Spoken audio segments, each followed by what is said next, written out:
சித்தின்னு எல்லாம் நல்லா இருக்காங்க. எல்லாம் ஊருக்கு போயிருக்காங்கல்ல. எங்க களக்காடா? அவங்க களக்காடு இல்லை, சிக்கமங்களூர் போயிருக்காங்க. அப்படியா? அவங்களுக்கு லீவ் வந்துச்சுல.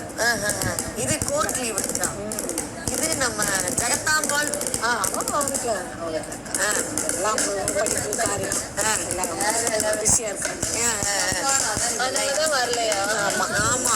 எல்லாத்துக்கும் லீவில் உடனே போனாதான், வெளியூருன்னு போனாதான் அது ஃபிக்ஸ் ஆயிடுச்சு அவங்களுக்கு. அங்கே நாடு வெளிநாடு போயிருக்கியா?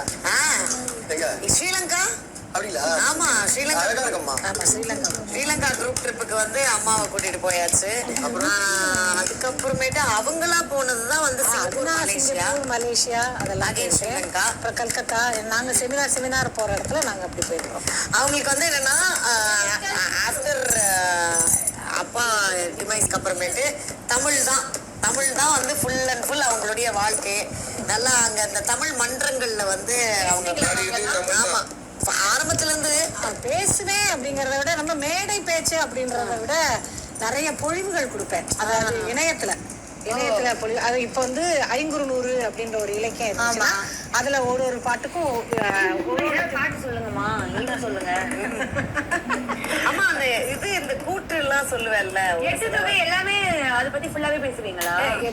அதெல்லாம் பெருங்கடல். அதுல 500 அதுல வந்து 100 பாட்டா இருக்கும்.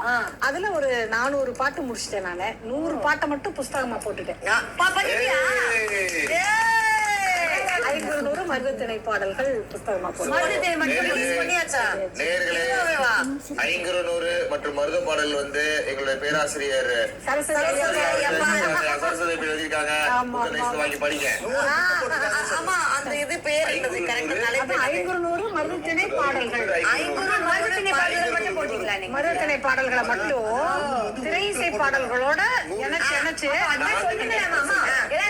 அந்த பாட்டு இருக்கும்மா. அதையும் சினிமா பாட்டி சேர்த்தோம்னா அது செம்ம இது எந்தெந்த பாட்டுமா அப்படி இது பண்ணிருக்கேன். சோ ஃபைனலி வந்து புக் ரிலீஸ் பண்ணிட்டேன். ஆமா ஆமா இப்ப